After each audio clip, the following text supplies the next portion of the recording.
What's up, everybody? Welcome to today's edition of Everyday Discipline, where we decode, deconstruct, and reverse engineer self-discipline for you to get whatever it is you want in your life. My name is Brent Kokel, and I am your host. As always, I do love it when you guys are here on the show with me, especially this particular show. I have been looking forward to doing this particular show and sharing this story and this lesson for a while, ever since I first recognized that this was a story that I was actually going to tell on the podcast, and one that I thought would be very valuable for you guys. And believe me, I don't think I'm overselling it. Actually, I'll get into it and you guys can tell me maybe I oversold it, maybe I didn't. We're actually going to talk about farts today. And yes, farts are actually going to have to do with achievement and getting exactly what it is you want in your life. So stick with me here. So my wife and I have this little dance that we do every morning during the weekday while the kids are in school. Over the last year, we put them in a school that's about 25 minutes away from our house in order to get away from all the mandates and all the bullshit and everything like that. And so we put them in the school. It's 25 minutes away. That means that everybody's got to get out of the house by about 7:10 in order for them to make it on time. My wife takes them to school. I do a lot of prep work before that to help her and them get out the door on time. And one of the things that I do is I do the hair for my 8-year-old son.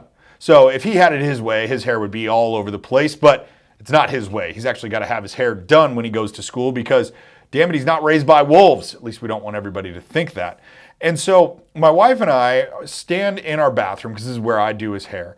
And I've got my vanity on the left and my wife's got her vanity on the right. She's standing there. I'm standing in front of my vanity with my 8-year-old son standing in front of me. And I start putting water on his hair, because you do that, and then I'm combing it, and then I'm going to put some product in his hair. And I smell this really bad fart. I'm talking the kind that you tell stories about for years to come. You've had those types of farts in your life where you just tell stories about them for years to come. I smell this fart. And I look over at my wife, and I notice right when I look at her, she smelled it too. Now she's looking at me going was that you? Because that's really bad. We need to go to counseling after that. And then I was looking at her going was that you? Because I agree, we need to go to counseling if that's it. And then we both look down at my 8-year-old at the exact same time. And he says this line, which will go down in infamy, at least in the Kokel household, which he says, "Hey, did you know that farts are invisible?" And he smiles. So obviously it was him in this. So what's the lesson inside of my son dropping this massive fart this morning? It's what we don't see that has the most impact. Now, I'm sure when I started out with, hey, we're going to talk about a fart, and if you've listened to this podcast long enough, you know that we link it up to a lesson somehow, and that you wind up getting a higher degree of achievement out of it. And as soon as I said that we were going to talk about farts, I'm sure you were like, how in the hell is he going to wrap this one in? But it's true. It's what we don't see that has the greatest impact on us. Now, I look at my own life in this, and I've been trained to hunt for problems. I've been trained over the last 4 years to hunt for problems, which means that it can seem like everything is going just fine, but I've been trained to hunt down the problems. I won't accept what the status quo is. Now, I'm sure at least half of you out there are going can't you just enjoy something for a second instead of hunting for the problem? Keep in mind that hunting for the problem actually brings more joy, because there are invisible problems to us. It's the things we don't see that has the biggest impact. So I hunt down these invisible problems, find them, kill them, and that ultimately elevates the status of my life. I also read this article recently that has to do with this, and it was about military snipers. And they had something that I never knew that they had, because I never really understood how military snipers worked, or snipers in general. I don't know what other type of sniper there is besides somebody in the military, besides somebody crazy that's just picking off people in a city. So there's only military snipers as far as I'm concerned. But I never knew this about them in terms of how they operate, because I thought they operated alone, but they don't. They operate with another person, and that person is called a spotter. Now, what the spotter is doing is they're there, one, from a protection standpoint, because the sniper is laying down prone, which is a really vulnerable position. And then two, they're also spotting the shot to make sure that the sniper hit what they were going after. They help them see. And so in some cases, I need somebody to help me find the problems that I can't see on my own, and then ultimately to help me figure out how to get rid of it. Right? I think it's a lie that we can see everything ourselves. I used to think that because I'm competent, at least in some way, shape, or form. I believe that there is a degree of competence inside of me. And I thought, you know what, I should be able to see these problems on my own. But the trouble is that we've got this limited field of vision. Like our field of vision that we can see ourselves is limited. When we've got other people around, we have a 360-degree view. When we're just looking at it ourselves, maybe we've got like a 45-degree view, 90-degree view, or 180-degree view at absolutely best. But I'm going to have you consider that you do not even have 180-degree, because your mental frame on whatever problem you're looking at is based on what should be there. And what should be there is pretty much based on your story. So you need to be able to get another angle, right? So here's case in point. Early on in my career, and this was back when I was a hired gun to run a business unit of another company. This was a company I didn't own. I was just there to manage the business unit. And there was about 100 people that were in that business unit. And I got promoted to manage these people when I was 31 years old. Not a ton of experience, right? I'd only been in business of any kind for about 5 years. I was a television news reporter before that. And so I wasn't in any sort of business. I didn't have the mindset, or the skill set rather, of being a leader. I had the mindset of it, but I didn't have the skill set. And at the time I was young and dumb. And I thought that experience didn't matter. All that mattered was potential. Well, there's a reason that experience matters now that I got some gray hair. So what I did was I set a series of goals for my business unit and for my team. And these were financial performance goals. And in my mind, I'm going like, dude, I'm gonna be the hero of this company. I'm gonna make the CEO proud, because that's directly who I reported to. They didn't make a mistake by promoting me to this position. And then nobody did anything. I set these goals and I was just like, dude, what the hell? Like, I don't know. Like, why are you not even doing this? I didn't understand why they weren't doing that work. Like, I read a book about how to set goals and everything. Nod and wink on that.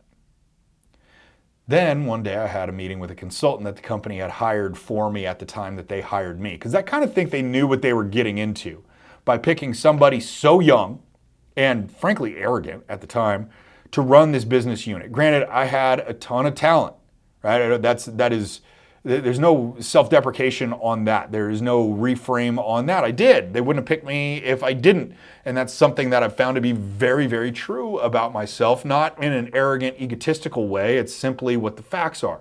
I do have quite a bit of talent. But they hired this consultant who was there basically to coach me up and advance me beyond my physical years on the planet as it relates to leading this team. And I met with the consultant, and he pointed out that I hadn't involved my team in setting the goal. And I'm like, it's not up to them. It's up to me. I'm the boss. I set the goal, they go do the work, and that's the way it works. And kind of smiles like, I get it, Junior. I get it. But the reality of it was that I'd cast this down on high, and I expected my subjects just to go like, boom, okay, we're going to do it. Like I was the king or something like that. What I did not see was that my lack of involving them in what we were going to do and identifying where we were going to go completely alienated them from their desire to help achieve the objective. But I couldn't see that. I needed somebody else to help me see. Again, it's what we don't see that has the most impact. Because we're talking about half a quarter goes by and nobody's doing anything, and I can't figure out why before I finally had the courage to ask the consultant that they hired to help me, how the hell does this work? Because they're not doing anything. It's what you don't see that has the biggest impact. See, I couldn't see that on my own. I couldn't see that they had been alienated by me just setting the goal. But it was ultimately the biggest thing in this.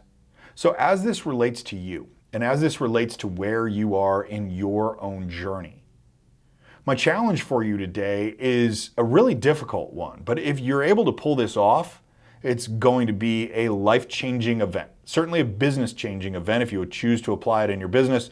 Life-changing event if you choose to apply it in any of the other domains in body and being or in balance. And that is simply this: to challenge what you see right now and see if that's the actual truth. Because there's a layer under it most times that you can't see that has the biggest impact. What this might require you to do is it might require you to recruit a friend or a wife. Actually, I don't recommend a wife or a husband. What I do recommend is somebody else. somebody who can see it from the outside, particularly a peer, that can help you uncover what you can't see, because what you can't see right now is costing you hundreds of thousands, if not millions of dollars. What you can't see right now is costing you the body that you actually want. What you can't see right now is costing you the connection and the relationships that you really, really want, that you've read about but somehow can't figure out how to get.